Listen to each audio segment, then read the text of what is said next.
हम लोगों ने बहुत सारी चीज़ें, बहुत सारे कंसेप्ट्स को हम लोगों ने पढ़ा होगा और ये भी डिस्कस किया होगा कि ageing affects various system of the body, सारे सिस्टम्स के ऊपर अफेक्ट करेगा।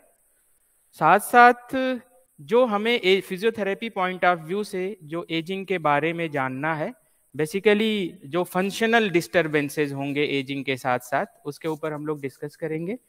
इसके अलावा हमें ये भी पता है कि जो एजिंग के इफेक्ट्स हैं वो हेड टू टो सारी जगहों पे होंगे और different types of ageing is present in our body, but we are more focus on mechanical part of the ageing. So what is ageing? Ageing is not a disease, it is a natural conditions that need to be nurture and advance.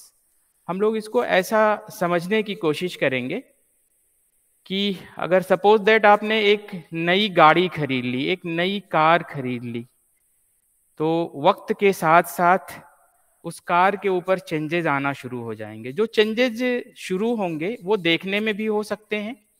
इसके अलावा जो car की engines हैं या performance है या capacities है, इसके अंदर भी चेंजेस होंगे।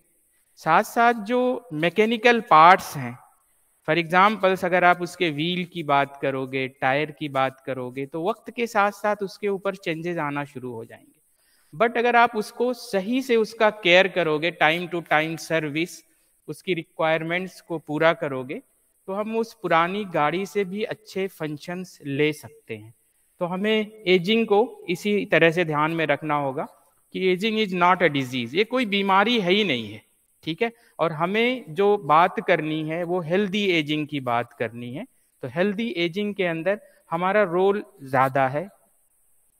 तो अब हम बात करेंगे कुछ concept, some concept about the ageing. First things, हम जैसा कि हम सारे लोगों ने पढ़ा है कि व्हाट इज एजिंग, तो the process of growing old, most important terms, the process of growing old progressive with times, means जो हमारी एजिंग है एक एक प्रोसेस है। जैसे बच्चा पैदा हुआ, पीडियाट्रिक्स, एडल्ट, फिर धीरे धीरे करके बहुत सारे चेंजेस होते जाएंगे। तो मीन्स जो एजिंग होगा, it is the process of growing old. और जो एज रिलेटेड चेंजेस हैं डिफरेंट सिस्टम्स के ऊपर या जो फंक्शनल चेंजेस होंगे, वो वक्त के साथ साथ प्रोग्रेस होते जाते हैं, इसे हम रोक नहीं सकते। This is the universal truth, ठीक है। अभी तक कोई स्टडी ऐसी नहीं आई है कि जो एजिंग को ही खत्म कर दे, क्योंकि आप लोगों ने बहुत सारी थ्योरीज ऑफ द एजिंग पढ़ी होगी, बट अभी we are unable to find out the exact cause of ageing, ठीक है। नेक्स्ट मोस्ट इंपॉर्टेंट पॉइंट्स, जो एजिंग है वो वेरीज हो सकती है, मतलब अलग अलग पीपल्स के अंदर, अलग अलग डेमोग्राफिक्स के अंदर, अलग अलग कंट्रीज के अंदर या अलग अलग बंदों के अंदर, जो इसके अंदर काफी वेरिएशंस मिलेंगे। Variations in the form of some symptoms, some science और फंक्शनल एस्पेक्ट्स, बहुत सारे चेंजेस मिल सकते हैं। तो हम ये कह सकते हैं कि age is a question of mind over a matter. If you don't mind, it doesn't matter. It means हमें हमेशा ध्यान में रखना है healthy ageing. So live your life and forget your age. तो सबसे पहले हमें कुछ और चीजें डिस्कस करनी होंगी, जैसे for example what is the rule of healthy ageing. तो we should always remember some rule for healthy ageing. For example healthy ageing के लिए हमें कौन कौन से बेसिक कंसेप्ट्स को ध्यान में रखना है। तो अगर आपको हेल्दी एजिंग पे फोकस करनी है, तो फर्स्ट थिंग्स हमें हेल्थ को प्रमोट करना होगा, मींस प्रमोशंस ऑफ हेल्थ। इसके अलावा आपको डिफरेंट फॉर्म ऑफ इंजरीज जो होंगी उसे बचाना होगी। Injury in the form of physical injury, mechanical injury, chemical injury, vascular injury, बहुत सारी तरह की जो इंजरीज हो रही हैं और उसकी वजह से जो हमारी बॉडी के ऊपर इफेक्ट आ रहे हैं, उसे आपको बचाना होगा, means prevent the injury. Injury का एग्जांपल्स हम ऐसे लेते हैं, जैसे आप लोगों ने पढ़ा होगा माइक्रो इंजरी या मैक्रो इंजरी। कोई अक्यूट इंजरी हुई, सडन इंजरी हुई, RTA, that is the different things. But if we discuss about the micro injury, for example अगर आपका बॉडी का कोई भी टिश्यू है या बॉडी का कोई भी पार्ट है, अगर हम उसके ऊपर एक नॉर्मल टिश्यूज के ऊपर अब नॉर्मल फोर्स अप्लाई करेंगे, तो एक टाइम के बाद उसके ऊपर भी चेंजेस शुरू हो जाएंगे। तो मींस पहला जो आपका कंसेप्ट होना चाहिए, promote health, prevention of injury. इसके अलावा try to manage the chronic illness in the form of different type of disorders like diabetes, mellitus, thyroid dysfunction, other chronic systemic illness. Next rule is optimise the physical, mental and cognitive health. इसके ऊपर भी हमें बहुत focus करना है अगर healthy ageing के साथ हमें काम करना होगा। Next third rule is facilitate the social engagement. कभी कभी क्या होता है कि जो सोशल माल डिसफंक्शंस होंगे, इसकी वजह से भी जो एज रिलेटेड चेंजेस हैं बहुत तेजी के साथ एक्सीलरेट हो सकते हैं, या जो आपका कॉग्निटिव फंक्शंस है उसके ऊपर काफ़ी प्रॉब्लम्स आ सकते हैं, तो इसे हमें ध्यान में रखना होगा। नेक्स्ट इंपॉर्टेंट पॉइंट, अब एजिंग के कंसेप्ट्स को डिस्कस करने से पहले हम लोग कुछ टर्मिनोलॉजी के बारे में डिस्कस करेंगे। जैसे फॉर एग्जांपल जिरांटोलॉजी, पहले भी आप लोगों ने डिस्कस किया होगा, बट हम लोग एक बार इसे दो एक लाइन में रिव्यू कर लेते हैं। तो जैसा कि हम सभी को पता है कि what is gerontology, scientific study of the factor impacting the normal aging process, or you can say that effect of aging on individuals, या हम इसे दूसरे वर्ड में ऐसे भी कह सकते हैं कि gerontology is the branch of science that deal with comprehensive study of the aging and its effect on human body। अब अगर हम ब्रांचेस की बात करें तो जिरांटोलॉजी की बहुत सारी ब्रांचेस हैं, बट उसके साथ हमें नहीं जाना है। हमें ये ध्यान में रखना होगा कि जिरांटोलॉजी की एक ब्रांच होगी जिसे आप क्या कहते हो, एक्सपेरिमेंटल जिरांटोलॉजी। तो थोड़ा सा इसके बारे में आप लोग जरूर पढ़ेंगे। Next terms geriatrics. तो जीरियाट्रिक्स की अगर हम बात करेंगे, ये हमारे काम की चीज है और थोड़ा सा अलग है जिरांटोलॉजी से। It means concern with the illness of old age and their care, या हम ऐसे भी कह सकते हैं कि geriatric is the branch of medical science that deals with problem and different types of illness of old age. Next terms life span. तो means what is life span, what is life span of humans. तो कुछ studies जो हैं वो ये show करती हैं, first things what is life span, it means maximum survival potential in human, या अगर हम इसे दूसरे वर्ड में जानना चाहें तो हम ये कह सकते हैं कि the average number of year that a person can be expected to live. मतलब हम कितनी एक आदमी से उसे जिंदा रहने की आप कितनी उम्मीद कर सकते हैं साइंटिफिक स्टडी के बेसिस पे। तो जो ज्यादातर रिसर्चेज हैं वो ये कहते हैं कि maximum potential of survival of human is 110 to 120 years. तो हमें लाइफ स्पैन क्या होता है ये हम लोगों ने जान लिया। Next very important terms is life expectancy. Life expectancy means the number of life expectation from year of the birth, यानी एक आदमी कितनी उम्मीद, क्या प्रिडिक्शन कर सकता है कि ये कितने दिन तक जिएगा या कितने दिन तक जिंदा रह सकता है। तो जो किसी भी ह्यूमन की लाइफ एक्सपेक्टेंसीज होंगी वो बहुत सारे फैक्टर्स के ऊपर डिपेंड करेंगी, उसे भी हमें ध्यान में रखना है। तो जो एवरेज लाइफ एक्सपेक्टेंसी है, हम ओवरऑल द वर्ल्ड की बात कर रहे हैं, नॉट ओनली फॉर इंडिया, हम ये मान के चल सकते हैं कि एवरेज 75 साल तक हो सकती है।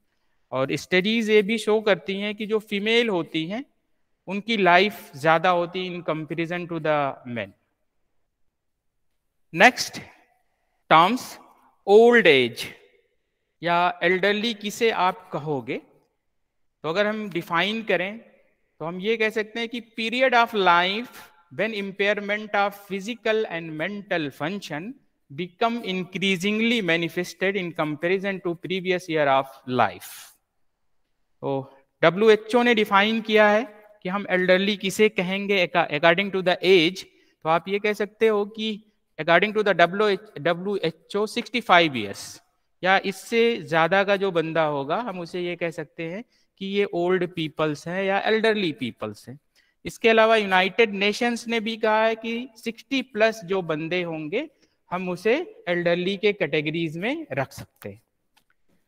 तो नेक्स्ट थिंग्स अब हमें कुछ और कंसेप्ट्स जानने होंगे। जो ये एल्डरली पीपल्स हैं या ओल्ड एज के पीपल्स हैं, इसे हमें कैटेगराइज करने की ज़रूरत होगी, क्योंकि different categories of older peoples के अंदर different types of physiotherapy interventions की रिक्वायरमेंट्स होगी। या फिर जब हम उस पेशेंट्स को असेस करेंगे या इवेलुएट करेंगे, तो according to the variability of the peoples आपको कुछ अलग से प्लान करने की ज़रूरत होगी। तो हम लोग जो ओल्डर पॉपुलेशंस है इसे कैटेगराइज करेंगे। कैटेगराइज क्यों कर रहे हैं ये ध्यान में रखना होगा, to take the proper precautions during assessment and interventions. और ऐसा हमें क्यों करना है, क्योंकि जो ये एजिंग है हम लोगों ने पहले ही डिफाइन किया, it progress with the times. तो it means older peoples needs categorized. तो what is the categories of elderly? हम यहाँ पे देख सकते हैं कि 3 कैटेगरीज में हम लोगों ने ओल्डर पीपल्स को डिवाइड किए हैं। First one is the young elderly. इसके अंदर 65 साल से लेके जो 74 के बीच के जो बंदे होंगे हम उसे यंग एल्डरली कह सकते हैं। और majority of the population through out the world, ये हम ये कह सकते हैं कि यंग एल्डरली पॉपुलेशन मीन्स जितने भी ओल्ड एज के अंदर जो बंदे हैं वो 60% यंग एल्डरली के अंदर आएंगे। Second one is the old elderly. Old elderly basically 75 to 80 years, 84 years age. Last one is the old elderly, या हम ये कह सकते हैं जिसे फ्रेल एल्डरली की बात करते हैं, ये मोर देन 85 years की एज में आएंगे। अब हमें ये भी पता होना चाहिए कि जो एज रिलेटेड चेंजेस हैं ये प्रोग्रेस हो रहे हैं, progress with times means according to the age, according to the different decades, जो फंक्शनल चेंजेस हैं, जो फंक्शनल डिटोरिएशंस हो रहे हैं वो बढ़ते चले जाएंगे। तो means according to the categories of the peoples जो भी आपके इंटरवेंशंस होंगे या जो भी आप इवेल्युएट करोगे मरीज को, उसके अकॉर्डिंग ही करना है, क्योंकि अलग अलग एज में अलग अलग कैटेगरी के ओल्डर पीपल्स की जो डिमांड्स होगी परफॉर्मेंस के लिए या फंक्शंस के लिए वो अलग अलग हो सकती हैं। तो categories of the elderly define करना ज़्यादा ज़रूरी है, क्योंकि जो भी हमारे फिजियोथेरेपी इंटरवेंशंस होते हैं वो पहली चीज़ तो एविडेंस बेस्ड होनी चाहिए, and second most important point is कि जो भी आप प्रोटोकॉल्स बनाओगे वो कस्टमाइज होना चाहिए। Customize in the form of individualisations means हर बंदे के लिए आपका अलग होना चाहिए, हर कैटेगरीज के लिए अलग होना चाहिए। तो categories of the elderly peoples, ये इसके बारे में जब हम जीरियाट्रिक पीपल से डील करेंगे तो ये भी हमें ध्यान में रखना है, and we should mention in during documentations. Next most important points, ageism. हम लोग बात करते हैं कि एजिज्म, तो पहला पॉइंट्स क्या होगा कि व्हाट इज एजिज्म? तो इट मींस डिस्क्रिमिनेशन और prejudice against older individual on the basis of their age. तो रिसर्चर्स ये भी कहते हैं कि जो एजिज्म है ये बड़ा हार्मफुल इफेक्ट देता है ओल्डर पीपल्स के बॉडी के ऊपर। जो हार्मफुल इफेक्ट होंगे may be in the form of mental, may be in the form of physical health, and most of the time social well being के ऊपर एजिज्म्स का जो इफेक्ट्स है ये बड़ा हार्मफुल होगा। अच्छा, कुछ स्टडीज, एक WHO की एक स्टडी है वो ये कोट करती है कि 60 साल की उम्र तक हर 6 में से एक बंदा कहीं ना कहीं वो एजिज्म का शिकार होता है। तो मींस आप ये कह सकते हो कि एजिज्म कैन लीड्स अब्यूज। ठीक है, तो ये जो अब्यूज होंगे, many types of the abuse is presents. For example emotional abuse, physical abuse, financial abuse, है ना, आजकल फाइनेंशियल अब्यूज भी बहुत चल रहा है। अच्छा, कभी कभी ऐसा भी होता है कि जो फैमिली मेंबर्स हैं वो ओल्ड पीपल्स को या एल्डरली पीपल्स को नेग्लेक्ट भी करते हैं, है ना, on the basis of their intelligency, on the basis of their power, on the basis of their some other functions।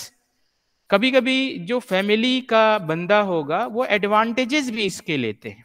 तो advantages in the form of, for example in India various type of scheme is available for Elder people care, है ना, बहुत सारी ऐसी scheme है।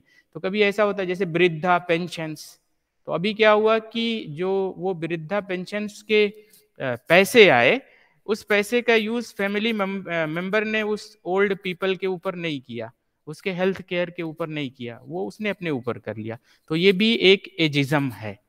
इसके अलावा एक टर्म्स और हम लोग यूज करेंगे जब हम असेसमेंट या रिहेबिलिटेशन डिस्कस करेंगे, सेनिसेंस। तो senescence means the loss of power of cell divisions and growth.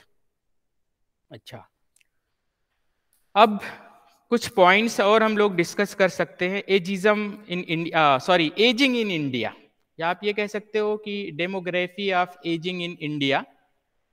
तो इस कुछ रिसर्चेस ये भी कहते हैं कि जो एजिंग है ये डेवलपिंग कंट्रीज के अंदर बहुत तेजी के साथ बढ़ रही है, बहुत फास्ट है। यानी developing countries are ageing faster in comparison to the developed countries. एक स्टडी ये भी शो करती है कि 2050 तक जो ओल्डर पीपल्स की जो पॉपुलेशंस है, हम ये कह सकते हैं कि ये लगभग 20% तक इंक्रीज हो सकती है डेवलपिंग कंट्रीज के अंदर। तो आप ये डेटा देख लीजिए, इससे हम ये भी एक एक्सपेक्टेशंस कर सकते हैं, या कुछ इसके लिए हम कुछ प्लान भी कर सकते हैं एज रिलेटेड पीपल्स के केयर के लिए। अभी हमारे पास बहुत टाइम है। और ये जो डेवलपिंग कंट्रीज में ये एजिंग बढ़ रही है या जो बढ़ने वाली है, सेम सिचुएशन से जितने डेवलप्ड कंट्रीज हैं वो भी फेस कर रहे हैं। Developed countries means America, UK, Japan और इटलीज। तो पहले 2001 की एक स्टडी ये थी, वो ये कह रही थी कि इंडिया के अंदर जो एज की जो एज्ड पीपल है या एल्डरली पीपल है, second largest population in the world. But now current studies shows that जो सबसे ऊपर सबसे ज्यादा जहां पे ओल्डर पीपल करंट सिचुएशंस में सरवाइव कर रहे हैं वो जापान है, and second one is Italy. तो Japan and Italy is the developed country, India is the developing country. तो शायद आगे इन सारी सिचुएशन से हम लोग फेस करने वाले हैं। तो इसके लिए हमें क्या करना होगा, कुछ ना कुछ प्लानिंग करनी होगी। आगे हम लोग उसको डिस्कस करते हैं। तो ये कुछ डेटा है इंडिया का, जो ये क्या कह रहा है कि जो 1961 में 24 मिलियन पॉपुलेशन थी ओल्डर पीपल्स की या एल्डरली पीपल्स की, जो कि 77 मिलियन हो गई 2001 में। अभी देखो ये भी ये कह रहा है कि 2031 तक ये 179 मिलियन हो सकती है। या फिर अगर हम डेटा देखें, एक उम्मीद करें तो 2051 तक अकॉर्डिंग टू स्टेट्स 301 मिलियन तक हो सकती है। इसके अलावा अगर हम बात करें तो कुछ और चीजें हैं जिसे हमें डिस्कस करना होगा। फॉर एग्जाम्पल, आगे हम कौन कौन से इश्यूज फेस करने वाले हैं इस ओल्ड एज पॉपुलेशंस की वजह से। तो हमेशा हमें ध्यान में रखना होगा जितनी डेवलपिंग कंट्रीज है, specially in India, there is lack of geriatric center for care of the geriatric peoples। सबसे बड़ा एक लैक है। अगर आप स्टेट देखोगे या आप ऐसे सर्वे करके देखो तो शायद इंडिया के अंदर जो मल्टी स्पेशलिटी जीरियाट्रिक सेंटर है वो 2 ही है। एक तो एम्स के अंदर, बाकी जो दूसरा है वो सीएमसी बेल्लोर, इसके कुछ सब यूनिट्स हैं। साथ साथ जो जीरियाट्रिक केयर स्पेशलिस्ट है उनकी भी बहुत ज़्यादा कमी है। हमारे वहाँ एमडी मेडिसिन या इंटरनल मेडिसिन तो है, बट एमडी जीरियाट्रिक मेडिसिन अभी नहीं है। तो इसे हमें ध्यान में रखना होगा। एक तो जो सेंटर है उनकी काफ़ी कमी है, और दूसरा lack of geriatric specialist. Second one is lack of sufficient amount of pensions. जो बहुत सारी स्कीम्स है ओल्डर केयर के लिए, जो उसकी फंडिंग है वो काफ़ी कम है। तो शायद हमें उसकी फंडिंग को भी इंक्रीज करना होगा। इसके अलावा जो सोशल सपोर्ट्स है ओल्डर पीपल के लिए वो भी काफ़ी कम है। तो ये सारी प्रॉब्लम्स हैं जिसके लिए हमें प्लान करना होगा। नेक्स्ट वन इज, यहाँ पे देख सकते हो data, 80+ would be faster to grow 8 million in 2001।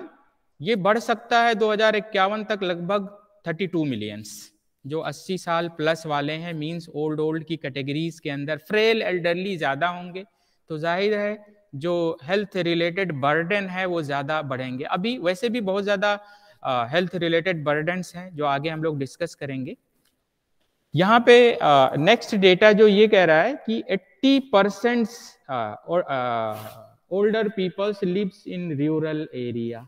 80% लोग ऐसे हैं जो कि रूरल एरियाज में रह रहे हैं, और जो भी हेल्थ रिलेटेड जो प्लान है या जो हेल्थ जीरियाट्रिक हेल्थ रिलेटेड जो फैसिलिटीज है वो अर्बन एरियाज में ज़्यादा है। जो जीरियाट्रिक फिजियोथेरेपी के जो स्कोप्स हैं वो अर्बन एरियाज में ज़्यादा हैं। इसके लिए हमें कुछ रूरल एरियाज के लिए भी काम करने होंगे, और जो हम रिसर्चेस पे काम करते हैं अर्बन और रूरल के डेटा अलग अलग होंगे ड्यू टू कल्चरल डिफरेंशिएशंस। जो कल्चर्स हैं वो अलग अलग हो सकते हैं, तो इसमें भी हमें ध्यान में रखना है।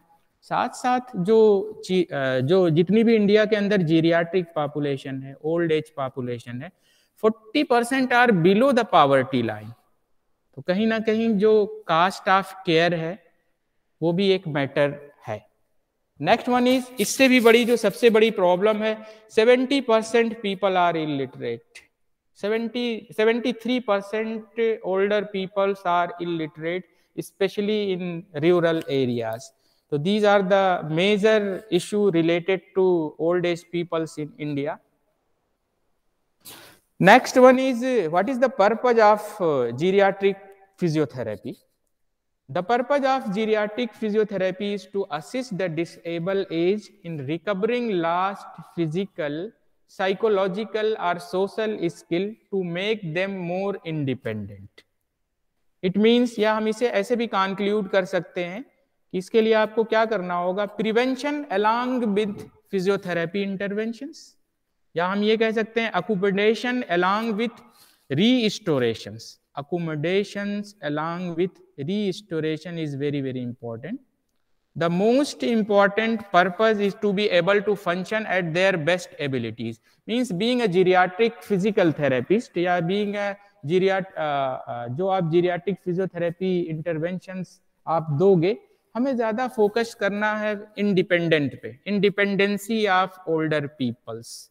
या हम ये कह सकते हैं, अगर जो ओल्डर पीपल्स हैं, एल्डरली पीपल्स हैं, अगर वो इंडिपेंडेंट होंगे, किसी के ऊपर डिपेंड नहीं हो, in the form of any people or any other assistive devices for locomotions, तो उनकी क्वालिटी ऑफ लाइफ अच्छी हो सकती है। तो क्वालिटी ऑफ लाइफ के लिए हमें मोबिलिटी पे ज्यादा ध्यान देना होगा। यानी हम ये कहते हैं ना कि human are design for mobility not for stability. आपने कार खरीद ली, उसको अगर आप रख दोगे, खड़ी रहेगी, तो बहुत सारी तरह के चेंजेस आएंगे। तो movement is very very important for peoples. तो हमें ज्यादा फोकस करना है मोबिलिटी के ऊपर। अब मोबिलिटी के लिए कुछ बेसिक कंसेप्ट्स होते हैं कि अगर आपको मोबिलिटी अच्छी करनी है तो जितने जॉइंट्स हैं उसके रेंज ऑफ मोशन अच्छे होने चाहिए। इट मीन्स जो रेंज ऑफ मोशन है एटलीस्ट उनके कल्चर के अकॉर्डिंग फंक्शनल रेंज होनी चाहिए। जब रेंज ऑफ मोशन अच्छे होंगे तो जो बंदा है वो फंक्शन अच्छे कर सकता है, अदर कोऑर्डिनेशन विथ मसल्स। और अगर हम फंक्शंस अच्छे कर लें तो हमारी एक्टिविटी ऑफ डेली लिविंग भी अच्छी होगी। और जब एक्टिविटी ऑफ डेली लिविंग अच्छी होगी तो जाहिर है जो ओल्डर पीपल है वो इंडिपेंडेंट होगा, और जब इंडिपेंडेंट है तो क्वालिटी ऑफ लाइफ उसकी अच्छी होनी ही है। Next most important point, aim of the geriatric physiotherapy. What is the aim of geriatric physiotherapy? So first things, maintenance of health in old age by high level of engagement and avoidance of disease. तो इसे आप कैसे कह सकते हो कि maintenance of health in old age by high level of engagement and avoidance of the disease. यानी हमें क्या करना है कि जो बीमारी, जो illness associated with old age, उसको डिले करना है, उसको प्रिवेंट करना है, उसके कंसिक्वेंसेस को रोकना है। अच्छा, कुछ स्टडीज ये भी शो करती है, जैसा कि आप लोगों ने geriatric changes on various system of the body जब आप लोगों ने पढ़ा होगा, तो अगर न्यूरोमस्कुलोस्केलेटल सिस्टम्स की हम बात करें तो स्टडीज क्या शो करती हैं कि जितना चेंजेस एज से नहीं होते, एजिंग से नहीं होते, उससे ज्यादा changes due to lack of physical activity. यानी अगर आप बात करोगे physical fitness of elderly peoples, तो इसके जो बहुत सारे कंपोनेंट्स हैं like muscle power, muscle strength, muscle endurance, जो भी चीजें आप डिस्कस करोगे तो इस पे जो चेंजेस हो रहे हैं, एज रिलेटेड चेंजेस ज्यादा नहीं है। जो फंक्शनल कैपेसिटी, जो फंक्शंस उसके डिटोरिएट हो रहे हैं, एजिंग से नहीं हो रहे हैं, बल्कि ये ज्यादा किससे हो रहा है? लैक ऑफ फिजिकल एक्टिविटी या लैक ऑफ फिजिकल मोबिलिटी। जो भी चेंजेस आ रहे हैं, जो मसल्स के फाइबर के ऊपर चेंजेस आ रहे हैं, जो फोर्स प्रोडक्शंस में चेंजेस आ रहे हैं, जो उसकी वेस्कुलरिटी पे चेंजेस आ रहे हैं, वो ज्यादा एजिंग की वजह से नहीं, वो ज्यादा due to lack of physical activity.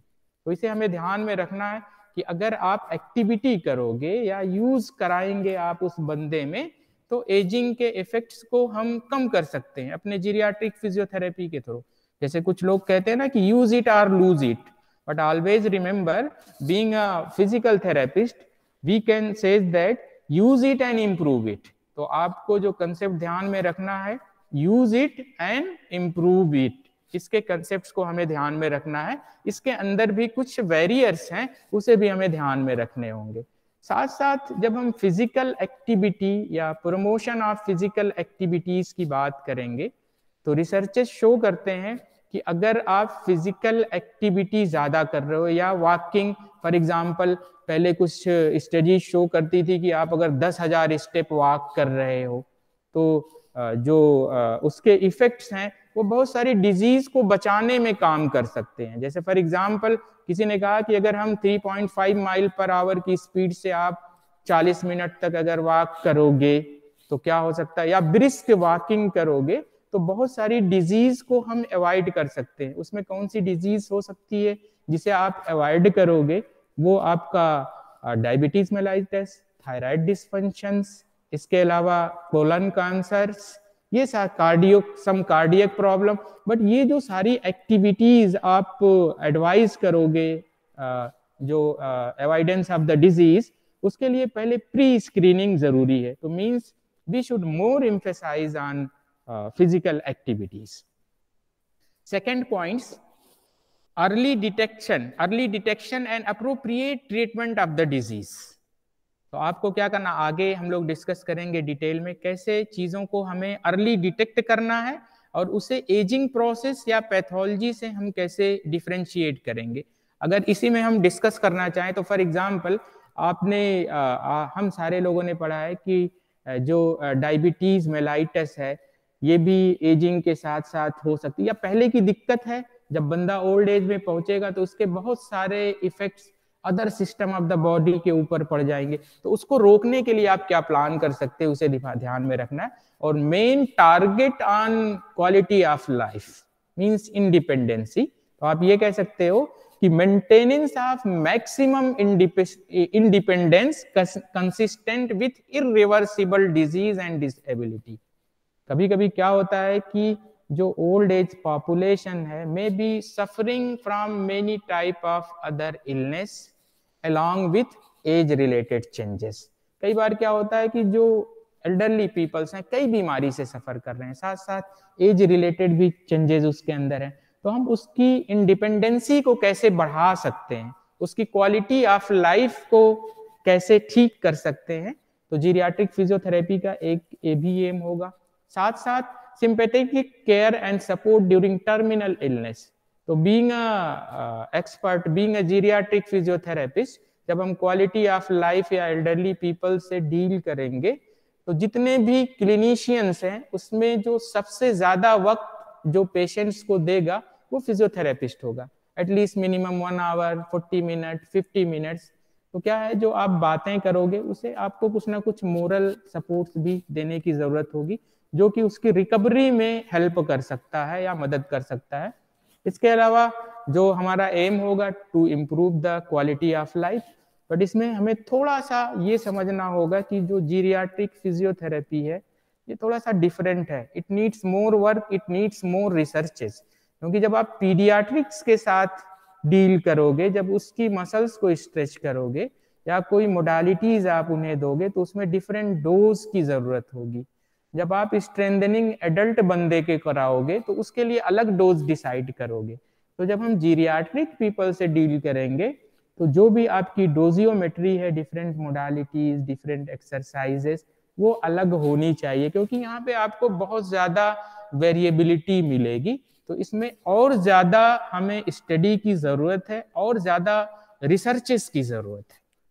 तो ये जो जीरियाट्रिक फिजियोथेरेपी जो फील्ड है ये टोटली अलग है। जैसे हम बात करते हैं कार्डियो पल्मोनरी, न्यूरोलॉजिकल, आर्थोपेडिक्स, तो यहाँ पे अभी क्या हो रहा है कि अगर हम आर्थोपेडिक फिजियोथेरेपिस्ट हैं और हमारे पास जीरियाट्रिक फिजियोथेरेपी का कोई क्लाइंट आ गया, कोई मरीज आ गया और पड़ोस की क्लिनिक में जीरियाट्रिक फिजियोथेरेपी अवेलेबल है, जीरियाट्रिक फिजियोथेरेपिस्ट है, तो हम उसको रिफर नहीं करेंगे, अपनी फिजियोथेरेपी एथिक्स को भूल जाएंगे। तो ये जो ब्रांच है geriatric physiotherapy, it needs more work. अभी इस पे हमें बहुत काम करने की जरूरत है, क्योंकि एजिंग्स में हम पढ़ते हैं as related changes on various system of the body, but mechanical changes की आप बात नहीं करते कि क्या क्या पैथोमैकेनिकल चेंजेस या बायोमैकेनिकल चेंजेस हो रहे हैं एज के साथ साथ, हम उसकी बात नहीं करते। फंक्शनल चेंजेस क्या हो रहे हैं उसकी भी बात हम नहीं करते। तो बहुत सारी चीजें हैं, आगे हम लोग डिस्कस करने वाले हैं। Next things, why home physiotherapy for aged people. जो एज एल्डरली पीपल्स हैं उन्हें होम केयर की क्यों जरूरत है? तो देखो, ये होम केयर दो तरह से हो सकता है। या तो कोई ओल्ड एज होम है, वहाँ पे हम अपनी सर्विसेज दे रहे हैं, या फिर ओल्डर पीपल्स हैं जो कि अपने घर में अपने फिजियोथेरेपी इंटरवेंशंस लेना चाहेंगे। तो why home physiotherapy for aged people? बहुत ही इंपॉर्टेंट पॉइंट्स है। There is a general shortage of hospital bed and cost of hospital stay. तो हम लोगों ने पहले भी डिस्कस किया था कि स्पेशली इंडिया के अंदर जो हॉस्पिटल हमारे पॉपुलेशंस के अकॉर्डिंग हॉस्पिटल्स नहीं है या एक्सपर्ट्स नहीं है, तो majority of hospitals more focus on acute illness. जैसे for example, if your age people suffering from many type of functional problem, ADL problem, तो इसके लिए कोई हॉस्पिटल एडमिट नहीं करेगा। या तो फिर वो एडमिट करेगा कोई अक्यूट इलनेस हुई, acute illness in the form of stroke, in the form of cardiac problem, in the form of some other illness, उसके लिए आपको हॉस्पिटल में एडमिट करेगा और जब उसका केयर हो जाएगा तो उसे डिस्चार्ज भी कर देगा। तो पहला इशू तो shortage of hospital and shortage of care. And next most important issue is cost of hospital stay. जब ये हॉस्पिटल में रहेगा बंदा तो जो कास्ट है वो भी इसकी बढ़ सकती है, और पहले भी हम लोगों ने पावर्टी और कास्ट की बात कर ली थी। तो अब जितने भी हॉस्पिटल्स हैं या जितने भी एक्सपर्ट हैं वो प्रियोरिटी किसे देंगे? अक्यूट इलनेस की। तो हमें ध्यान में रखना है कि जब हॉस्पिटल में ड्यूरिंग अक्यूट इलनेस, जब कोई ओल्डर पीपल हॉस्पिटल में रहेगा तो उसका फिजियोथेरेपी इंटरवेंशंस तो होता है, बट वो जो फिजियोथेरेपी इंटरवेंशंस होगा वो जीरियाट्रिक फिजियोथेरेपिस्ट तो नहीं करता, फर्स्ट थिंग्स। इसके अलावा जब तक हॉस्पिटल के अंदर आपका ओल्डर पीपल्स है तब तक फिजियोथेरेपी उसकी चलेगी, और जब उसे डिस्चार्ज किया गया तो most of the time physiotherapist को रिफर नहीं किया जाता। या ऐसा भी हो सकता है कि अगर रिफर कर दिया तो जो उसके प्लान थे, जो उसके ट्रीटमेंट चल रहे थे, वो बिना कंप्लीट किए हुए, यानी रिहैबिलिटेशन जो प्रोटोकॉल था उसे भेज दिया गया। और उसके अलावा जो हमारी कम्युनिटी के अंदर सबसे बड़ी प्रॉब्लम्स है लैक ऑफ डॉक्यूमेंटेशंस। अगर वहां पे इंटरवेंशंस हुए भी थे तो वहां पे कोई PT examination, PT evaluations, PT interventions, doses या कोई आउटकम मेजर्स, कोई एविडेंस बेस्ड प्रैक्टिस का हम यूज ही नहीं करते। तो आपको ध्यान में रखना है कि why home physiotherapy for aged people, ये सारे पॉइंट्स हमें ध्यान में रखने हैं और इसके ऊपर और ज्यादा हमको काम करने की जरूरत हो सकती है। तो ये भी हम कहेंगे कि अगर आप हॉस्पिटल में एडमिट करके फिजियोथेरेपी कराओगे किसी एल्डर पीपल के, तो और भी कुछ प्रॉब्लम्स हो सकती हैं। For example, long stay of hospitals can leads different type of hospital acquired infections. बंदा अगर हॉस्पिटल के अंदर ज्यादा दिन तक रहेगा, आप चाहो कि उसे एडमिट करा के वहीं पे फिजियोथेरेपी होती रहेगी, तो क्या होगा कि बहुत सारे तरह के एक्वायर्ड इन्फेक्शन होने के भी चांसेस हैं। इसके अलावा हमें ये भी पता होना चाहिए कि जो आपका अगर ये फिजियोथेरेपी घर के अंदर है तो उस बंदे की रिकवरी ज्यादा अच्छी होगी in comparison to the different centre और in comparison to the hospital stay. साथ साथ हम लोगों ने ये बात कर ली कि जो जीरियाट्रिक रिहैब सेंटर्स हैं या जो जीरियाट्रिक फिजियोथेरेपी सेंटर हैं उसकी भी अवेलेबिलिटी बहुत ही कम है। मतलब हमारी एक सबसे बड़ी ये कमी है कि हम अपने डोमेन के अंदर प्रैक्टिस ही नहीं करते। तो for geriatric people care required geriatric physiotherapist. इसके अलावा होम फिजियोथेरेपी के और बेनिफिट्स क्या हो सकते हैं कि जो आपका पेशेंट्स होगा उसको ट्रांसपोर्टेशंस पे खर्च नहीं करने होंगे। मतलब उस पे ट्रांसपोर्टेशंस के लिए उसे पैसे खर्च नहीं करने हैं, ट्रांसपोर्टेशंस के लिए किसी के ऊपर डिपेंड नहीं रहना है। साथ साथ ये पेशेंट्स के लिए टाइम सेविंग होगा। इसके अलावा जो ट्रेवलिंग एक्सर्शंस हो रहे हैं, बार बार आप बंदे को डिस्क डीजनरेटेड डिसऑर्डर्स है और जिसकी वजह से रेडिकुलोपैथी या जो कैनाल स्टेनोसिस है, आप उसे रोज गाड़ी से हॉस्पिटल लेके जा रहे हो 1 घंटा ट्रेवल करके, जितना ट्रीटमेंट लिया वो बराबर हो गया। तो हमें इन छोटे छोटे पॉइंट्स को ध्यान में रखना होगा। मींस ये हम जो ट्रेवलिंग में एक्सर्शंस होने वाले हैं वो भी कम करेगी होम फिजियोथेरेपी। इसके अलावा जो डिपेंडेंसी है, मतलब एक बंदा घर का फैमिली मेंबर लेके जाएगा सेंटर्स पे, वो भी कम हो सकता है। इसके अलावा अगर हम बात करें तो overall cost of the intervention is reduce. मतलब जो भी अगर आप बात करोगे ट्रांसपोर्टेशन, बाकी engagement of other family member, तो उसके हिसाब से जो कास्ट ऑफ ट्रीटमेंट होगा वो काफी कम हो सकता है। इसके अलावा मरीज को और भी बहुत सारे बेनिफिट्स हो सकते हैं। Next things, the elderly patients finds it's very difficult to cope with nonsense of hospital transport and often opt out having treatment altogether. Elderly people cope better when treated in familiar environment. Studies ये भी कहती हैं कि जब वो older peoples अपने माहौल में ट्रीटमेंट लेगा, अपने इन्वायरमेंट्स के अंदर ट्रीटमेंट ले रहा है, तो उसकी जो रिकवरी होगी या जो उसके अंदर इम्प्रूवमेंट होगा वो ज्यादा अच्छा होगा in comparison to the hospital, in comparison to the geriatric care centres. Next, more realistic goal can be set for a patient when treated and assessed in his own environment. The elderly patient and his family or carers need constant support and encouragements. ये भी बहुत important point है। So these are the roles, benefits. Next things, what is the role of physiotherapist in elderly? अब यहाँ पे physiotherapist का क्या role है?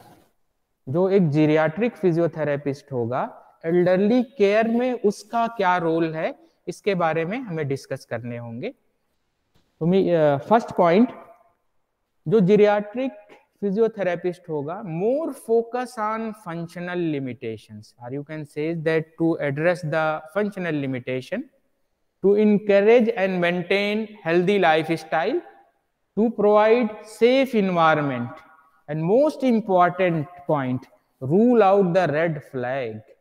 जब हम जीरियाट्रिक पॉपुलेशंस के साथ डील करेंगे होम केयर के अंदर, तो हमेशा हमें अवेयर होना चाहिए different types of flags, red flag, yellow flag, black flag, blue flag. तो हमें ध्यान में रखना है कि रेड फ्लैग साइन अगर कोई भी मिल रहा है तो it's a emergency, it needs referral to other experts. तो मीन्स हमें अपने काम के अलावा बाकी जो मेडिकल डायग्नोसिस है उसके बारे में भी बहुत अच्छे से जानने होंगे, जो आगे हम लोग डिस्कस करने वाले हैं। Next role, to educate the elderly and carers about various service and support that are available for them. ये भी एक बहुत important point है। हमें पता है कि जो हमारा इंटरवेंशंस होगा उसका एक पार्ट एजुकेशंस भी होगा, और एजुकेशंस ज़्यादा जरूरी है। अगर आप बहुत ही अच्छे इंटरवेंशंस नहीं दे रहे हो और उसे एजुकेट नहीं करोगे बहुत सारी चीज़ों के बारे में, सपोर्ट सिस्टम, अदर थिंग्स, तो बहुत अच्छी रिकवरी नहीं हो सकती है। इसके अलावा जो फिजियोथेरेपिस्ट होगा उसका एक बहुत बड़ा रोल है जो कि हमारी कम्युनिटी में सबसे ज़्यादा मिस है। Conduct assessment, physiotherapy intervention and documentation at home. आप इसका एग्जाम्पल ऐसे ले सकते हैं, हम में से बहुत सारे लोग होम विजिट करते हैं, लेकिन बी फ्रैंक, आई थिंक 90% लोग घर में जाके असेस नहीं करते, ना कोई उनका डॉक्यूमेंटेशंस होगा, बस उनका जो आउटकम मेजर होगा, मैंने स्ट्रोक पेशेंट्स को चला दिया, जो उसकी प्रोग्नोसिस है उसको आउटकम मेजर के हिसाब से या फिर क्या चेंजेस होने, कोई डॉक्यूमेंटेशन, कोई असेसमेंट नहीं है। तो इस पॉइंट्स पे हमें ज़्यादा फोकस करना है बीइंग अ जीरियाट्रिक फिजियोथेरेपिस्ट, क्योंकि अगर आपका अच्छा असेसमेंट होगा, अच्छे इंटरवेंशंस होंगे, तो फिर हम इसे आप रिसर्च में भी यूज़ कर सकते हो। जो भी चीज़ें हैं वेरियस टाइप के, इसके ऊपर जो आप रिव्यूज लिखोगे या बहुत सारे तरह के जो क्रॉस सेक्शनल स्टडीज होंगी उसमें यूज कर सकते हो, या फिर इसके बेसिस पे आप कोई randomise control trial in people's के ऊपर आप कंडक्ट कर सकते हो। तो हमेशा ध्यान में रखना है कि हमें लैक बहुत ज्यादा है। अब आप देखो, आप खुद ही देख सकते हो कि कितना एविडेंस बेस्ड असेसमेंट हम करते हैं। आगे हम लोग इस पे आएंगे। Next point, to keep people functioning in the community for as long as possible। एक फिजियोथेरेपिस्ट, जीरियाट्रिक फिजियोथेरेपिस्ट का सबसे बड़ा ये रोल है, क्योंकि हम लोग क्या कहते हैं कि हम बात करते हैं ना कि physiotherapist is magician of hand. तो मैजिशियन ऑफ हैंड का मतलब क्या है कि आपके पेशेंट्स को, ओल्डर पॉपुलेशंस के अंदर डीजेनरेटिव चेंजेस हुए, आपने स्पर्श कर दिया, डीजेनरेटिव खत्म नहीं, आपको फंक्शंस पे ज्यादा ध्यान में रखना है। तो हमें अपने काम को, अपनी रिस्पॉन्सिबिलिटी को समझना होगा। Next things, training for functional independence to elderly. This training give him confidence and feeling of self worth. Training for carers to help their elderly folk to function independently and to maintain their independence. Giving emotional support where required, constantly assessing and re-evaluating the patient's needs। ये हमारा सबसे बड़ा role होगा। मतलब आपको continuous observe करना है, री-इवेलुएट करना है, री-असेस करना है। क्यों? क्योंकि अगर कुछ इंटरवेंशंस के अंदर कुछ मॉडिफिकेशंस आपको करने हैं तो इसके लिए आपको करना होगा। ये नहीं कि आज आपने, सपोज दैट आपने 10 बार मोबिलिटी एक्सरसाइज 10 रिपीटेशंस कराई, कल आपने 15 बार कराया, परसों 5 बार कराया, तो हम कैसे जस्टिफाई कर सकते हैं कि भाई ये जो इफेक्ट आया इसी वजह से आया। तो constantly assessing and re evaluating the patients needs. साथ साथ पेशेंट्स नीड्स में आपको ये भी ध्यान में रखना है, फॉर एग्जाम्पल ये आपका जो एल्डरली क्लाइंट है उसे दिक्कत हो रही है कॉम्बिंग में या ड्रेसिंग के अंदर, तो उसमें आपको क्या फंक्शनल असेसमेंट करना है, क्या फंक्शनल इवेल्युएशंस करना है, आपके इंटरवेंशन से कितने इफेक्ट आए नहीं आए, उसके लिए आपको री इवेल्युएशन ज्यादा जरूरी है। और अगर आपको कुछ रेड फ्लैग साइन या फिर आपको लगा कि आपका जो एल्डरली पॉपुलेशन से needs psychological counselling, needs some counselling about the nutrition, तो आपको क्रॉस रेफरल करना पड़ सकता है, अदर एक्सपर्ट के पास आप जरूर करोगे। इसके अलावा जो फ्रेल एल्डरली है, आप जो इंटरवेंशंस दे रहे हो उसकी मोबिलिटी के लिए, उसके फंक्शंस के लिए, उसके अलावा जो भी उनके केयरर्स हैं या जो भी फैमिली मेंबर्स हैं उनको हम एजुकेट करेंगे कि उनके साथ साथ हम कैसे डील करोगे डिफरेंट फंक्शंस में, डिफरेंट एक्टिविटीज के अंदर या बेड के ऊपर, मोबिलिटीज के ऊपर। तो ये कुछ चीजें हैं जो हमें ध्यान में रखनी है। साथ साथ अब अगर हम बात करें कि इन सारी चीजों को अचीव करने के लिए आप क्या कर सकते हो, तो हम लोगों ने पहले भी पढ़ा था कि इन सारी चीज़ों को कम करने के लिए, इम्प्रूव करने के लिए आप क्या कर सकते हो कि एक जो जीरियाट्रिक फिजियोथेरेपिस्ट होगा एक प्लान कर सकता है, क्या primary prevention, secondary prevention, tertiary prevention के। तो आप देख सकते हो कि जो प्राइमरी प्रिवेंशंस होंगे basically design for health promotions, साथ साथ स्पेसिफिक प्रोटेक्शंस, यानी जैसे category 1 elderly people, category 2, category 3 की हम लोगों ने बात किया था। तो हो सकता है कि जो कैटेगरी 1 के एल्डरली पीपल्स हैं उनको प्राइमरी प्रिवेंशंस की जरूरत हो। तो जब प्राइमरी प्रिवेंशंस की बात करेंगे तो being a physical therapist more focus on health promotions. कैसे आप हेल्थ प्रमोशंस आप कर सकते हो, इसके लिए try to find out the different bad habits, जैसे फॉर एग्जांपल स्मोकिंग, अल्कोहल और कोई ऐसी lifestyle. Next one is primary preventions के लिए आपको ज्यादा फोकस करना है promote physical activity, different types of the physical activity. पहले भी हम लोगों ने डिस्कस किया है कि जो फिजिकल एक्टिविटी है बहुत सारी डिजीज और बीमारी से बचाती है, या अगर कोई डिजीज बीमारी हो गई है तो उसे कंट्रोल करने में मदद करेगी।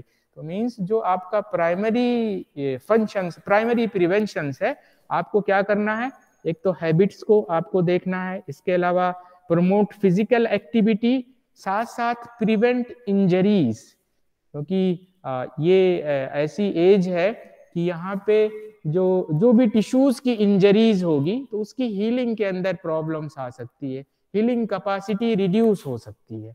तो इसके लिए ये यहाँ पे आप प्रिवेंशंस और स्पेसिफिक प्रोटेक्शंस देने का काम करोगे। इसके लिए आप छोटा सा काम कर सकते हो कि try to find out the various type of risk factor which is related to pathological changes. Pathological changes are age related changes, जैसे आप स्क्रीन करो, यहाँ पे मॉनिटर करो कुछ बीपी, डायबिटीज मेलाइटस, थायराइड, या आप ये कह सकते हो कि try to find out the various type of modifiable and unmodifiable risk factor. तो जो मॉडिफाइबल रिस्क फैक्टर्स है उसे हम आसानी से मॉडिफाई कर सकते हैं, तो उसको मॉडिफाई करके आप हेल्थ प्रमोशंस में काम कर सकते हो। साथ साथ इसमें आपको ये भी देखना है प्राइमरी प्रिवेंशन के अंदर, try to find out some unfavourable behaviour, unfavourable behaviour in the form of hygiene या मेंटल इनएक्टिविटी या फिर फूड बिहेवियर, या आप कह सकते हो कि वेरियस टाइप ऑफ ड्रग्स और various type of over counter medicine, different types of supplements. हाँ, most important point primary prevention में आपको वैक्सीनेशंस का भी ध्यान रखना है ना। जैसे नाउअडेज बूस्टर डोज की हम लोग बात कर रहे हैं, बूस्टर डोज, तो जो ओल्डर पीपल्स हैं अगर उस कैटेगरीज के अंदर आ रहे हैं, रिक्वायरमेंट है, तो शायद आपको जरूर प्रोवाइड करने होंगे। आपको आप अवेयर करा सकते हो कि इन्फ्लुएंजा की वैक्सीन आप लगवा लो या ये सारी चीजें कर लो। तो आपको प्राइमरी प्रिवेंशन, अब मैं एक प्राइमरी प्रिवेंशन का एक छोटा सा एग्जांपल आपको दे रहा हूँ। जैसे हम लोगों ने पढ़ा होगा physiological effect of ageing on CVS, cardiovascular systems. तो अगर हमें कार्डियोवैस्कुलर एज्ड पीपल जो है या कैटेगरी 1 का जो ओल्डर पीपल्स है, अगर उसे कार्डियोवैस्कुलर प्रॉब्लम्स नहीं है, बट हमें लगा कि क्योंकि जो ओल्डर पीपल्स हैं CVS problem most leading cause of the death, तो आपको उसके अंदर कुछ रिस्क फैक्टर्स मिल रहे हैं, आप क्या प्लान कर सकते हो उसके लिए। आपको क्या करना है, आप उसकी टेस्टिंग कराओ, एक्सरसाइज टेस्टिंग कराओगे, आप उसे काउंसिल करोगे रेगुलर एक्सरसाइजेज के लिए। लेकिन कौन कौन सी एक्सरसाइजेज कैसे कैसे करना है वो आपको जरूर बताना होगा। अदरवाइज आपने कहा कि इसको 10 बार करना है या 1 किलोमीटर या 500 मीटर आपको वॉक करना है, वो 2 गुना चलेगा। तो जो आप ये कह सकते हो कि regular exercise means prescribed exercise देना है। हम ये भी बात करते हैं ना कि एक्सरसाइज इज अ मेडिसिन, और एक्सरसाइज एक ऐसी मेडिसिन है जिसे कोई मेडिसिन रिप्लेस ही नहीं कर सकती। या आप इंप्रूवमेंट ऑफ फिजिकल एक्टिविटी की बात करोगे तो आज तक दुनिया में कोई दवा ही नहीं बनी है कि जो आपकी फिजिकल एक्टिविटी को इंप्रूव करे। उसके लिए वो आपके पास ही आएगा, जीरियाट्रिक फिजियोथेरेपी के पास आएगा। तो जो ये रेगुलर एक्सरसाइज है इसका प्रिस्क्रिप्शन बहुत important. Next one is advice for proper diet. इसके अलावा आपको पता है कि ये सारी हाइपरटेंशन, ये डायबिटीज मेलाइटस, ये सारी चीजें कॉमन है या है, तो हम वेट कंट्रोल की भी बात करेंगे, रेगुलर बीपी मॉनिटरिंग। इसके अलावा आप हैबिट चेंजेस की भी बात करोगे। तो ये छोटी छोटी चीजों को ध्यान में रख के आप बहुत सारे इम्पेयरमेंट या बहुत सारे कंसिक्वेंसेस को या एज रिलेटेड चेंजेस को हेल्दी एज रिलेटेड चेंजेस में हम कन्वर्ट कर सकते हैं। नेक्स्ट थिंग्स, ये primary prevention, one most important things, आपको जो आपका एल्डरली पीपल्स है उसे एजुकेट करना है किसके बारे में, फैमिली मेंबर्स को भी, उसको भी। किसके ऊपर ज्यादा ध्यान दोगे? पोस्चर्स, एर्गोनॉमिक्स, लाइफ स्टाइल, क्योंकि ओल्ड एज पॉपुलेशंस के अंदर पोस्चुरल चेंजेस आपको बहुत ज्यादा देखने को मिलेंगे। अच्छा, जो पोस्चुरल चेंजेस होंगे ओल्ड एज में, it may be due to various causative factors. जब भी पोस्चुरल चेंजेस होंगे तो मैकेनिकल चेंजेस जरूर होंगे, या मैकेनिकल चेंजेस हुआ तो पोस्चुरल चेंजेस जरूर हुए। तो इसकी वजह से आगे चल के जो हम लोगों ने बात की थी ना, normal force on normal stress on normal tissue, कोई चेंजेस नहीं होंगे। लेकिन अगर वही अब normal force on normal tissue, changes मिल जाएंगे। अब नॉर्मल फोर्स ऑन अब नॉर्मल टिश्यूज, तो ये कंसेप्ट आपको ध्यान में रखना है, स्पेशली फॉर स्ट्रेस। क्योंकि जो स्ट्रेस है ना, ये पॉजिटिव भी होता है, नेगेटिव भी है, different types of the stress. तो हम लोगों ने जो बात की थी, यूज इट और लूज इट, ठीक है, उसे भी आपको ध्यान में रखना है। क्योंकि एज के साथ साथ आपको लोडिंग भी चाहिए, आपकी जो स्ट्रक्चर्स हैं उसमें कंट्रोल अमाउंट में लोडिंग की भी जरूरत होगी। तो बेसिकली ये हो गया आपका primary preventions. Next one is secondary preventions. तो सेकेंडरी प्रिवेंशंस जो होंगे, जो हमारे काम के फंक्शनल या जो डिसेबिलिटीज जो होने वाली हैं कुछ डिजीजेस की वजह से, कुछ एज रिलेटेड चेंजेस की वजह से, तो यहाँ पे हमें स्क्रीन करना है। स्क्रीन करके आप उसे आइडेंटिफाई करने की कोशिश करोगे। और जो हमारा आइडेंटिफिकेशन होगा इन the form of physical impairment, functional limitations, participation restrictions या डिसेबिलिटीज की जो आप बात करते हो, तो इस फेज में आपको ये करना जरूरी है।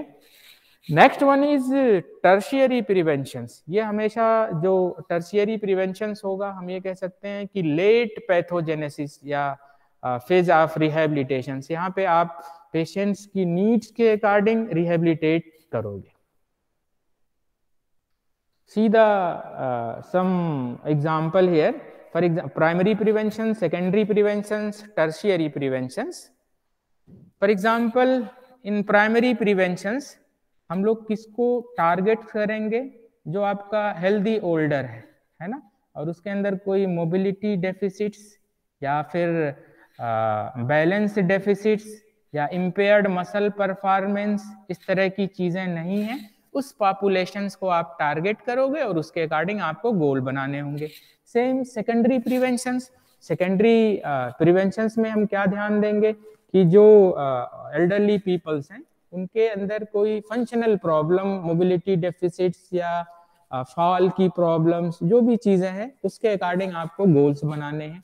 टर्शियरी प्रिवेंशंस के अंदर जो जिस बंदे के अंदर ऐसी एज ग्रुप होगी ओल्डर पॉपुलेशंस के अंदर जिसके अंदर mobility problem, disability problem, falls, बहुत सारी चीजें, तो बेसिकली यहाँ पे जो हमारा फोकस होगा वो रिहेबिलिटेशंस का होगा। Next one is how does the physiotherapist functions with elderly. ये बहुत इंपॉर्टेंट है, हम कैसे काम करेंगे उनके साथ। The physiotherapist function as important member and close cooperation with a multidisciplinary team comprising the various member of team including carers। तो जो ये जीरियाट्रिक फिजियोथेरेपिस्ट है, सारा काम एल्डरली पीपल्स में यही नहीं कर देगा, क्योंकि एल्डरली पॉपुलेशंस में be suffering from some other illness, उसके लिए फिजिशियन या जीरियाट्रिक फिजिशियंस की जरूरत होगी, कुछ और भी दिक्कत हो रही है तो एक जीरियाट्रिक केयर के लिए एक पूरी टीम्स होगी, उस नर्सेस भी होंगी। इसमें जो हमारा रोल है हमें उसके ऊपर ज्यादा फोकस करना है।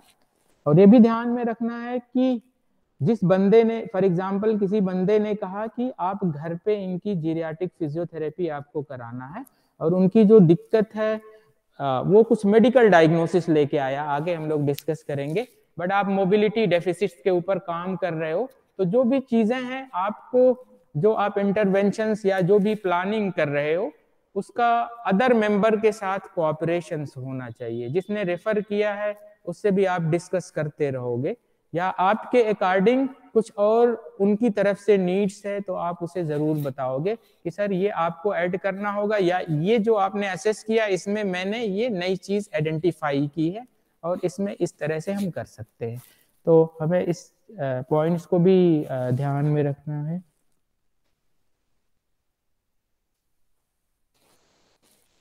Next one, how does a physiotherapist achieve these aims? ये बहुत ही इंपॉर्टेंट पॉइंट है, हम ये कह सकते हैं अभी तक का सबसे इंपॉर्टेंट पॉइंट्स जो अब हम लोग जा रहे हैं डिस्कस करने। तो first points, being a physical therapist we should practice within the scope of physiotherapy. यानी जब आप जीरियाट्रिक फिजियोथेरेपी में काम करोगे या ओल्डर पीपल्स में हमें काम करना है तो हमें अपने स्कोप में ही काम करना है। मतलब जो फिजियोथेरेपिस्ट का काम है, functions, mobility, disability, balance, impaired muscle performance, उसी के ऊपर आपको काम करना है। मतलब क्वालिटी ऑफ लाइफ को आप इंप्रूव करने वाले हो। क्वालिटी ऑफ लाइफ मेडिसिन से नहीं इंप्रूव होगी, पैसे से नहीं इंप्रूव होगी। क्वालिटी ऑफ लाइफ को हम फंक्शन से, एडीएल से, जो दूसरे के ऊपर आप डिपेंड रहेगा जो आपका बंदा, उसको कम करके हम कर सकते हैं। तो means practice within the scope of the physiotherapy. आपको मेडिसिन प्रिस्क्राइब नहीं करना है, आपको सर्जरी नहीं करनी है। Next most important points, follow the physiotherapy ethics. जो फिजियोथेरेपी एथिक्स है उसे भी हमें फॉलो करने की जरूरत होगी। सारी एथिक्स हम लोगों ने पढ़ रखी है, वैसे यूज तो नहीं करते बट करना चाहिए। Next points, examination and evaluation of elderly. तो जो examination and evaluation of the elderly है ये बहुत ही इंपॉर्टेंट कंपोनेंट्स है। ये हम सबको पता है बट हम लोग इस पे एक थोड़ा सा ब्रीफ डिस्कशन करेंगे, क्योंकि जो एल्डरली पीपल्स है वो डिफरेंट मेडिकल डायग्नोसिस के साथ आपके पास आया और ऐसा होता है कि हम उसी डायग्नोसिस के बेसिस पे ट्रीटमेंट करना शुरू कर दिया। कोई आपका इवेल्युएशन से नहीं है, कोई आपका डॉक्यूमेंटेशन से नहीं है। तो आपको ध्यान में रखने होंगे कि आपको मरीज को एग्जामिन करना है, इवेल्युएट करना है, उसके अकॉर्डिंग आप फंक्शनल डायग्नोसिस बनाओगे। Functional diagnosis with in the scope of physiotherapy practice. मतलब आप अगर स्ट्रोक, क्रोनिक इलनेस, और older people suffering from stroke, chronic illness in the form of stroke. Stroke is a medical diagnosis, but always remember कि जो physiotherapy diagnosis होगी stroke के case में वो अलग होगी, वो हमें ध्यान में रखना है। तो पहले हम एग्जामिन करेंगे, इवेल्युएट करेंगे, फिर आप फंक्शनल डायग्नोसिस बनाओगे।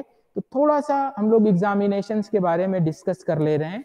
आप सभी को पता होगा कि जो एग्जामिनेशंस है इसके कई कंपोनेंट्स हैं।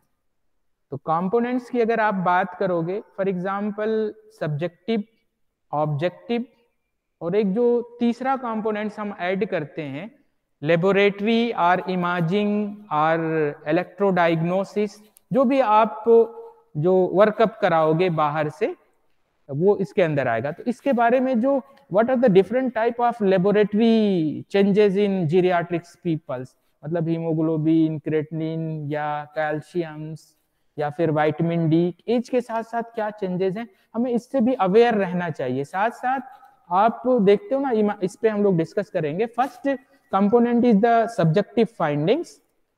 तो सब्जेक्टिव फाइंडिंग्स में सबसे इंपॉर्टेंट पॉइंट्स जो आपके होंगे वो डेमोग्राफिक डेटा, जो कि आप अपने स्टडी में भी यूज करोगे। कोई भी स्टडी हम करेंगे तो जरूर करेंगे। जैसे कुछ चीजें डेमोग्राफिक पार्ट से हम लोगों ने डिस्कस किया था।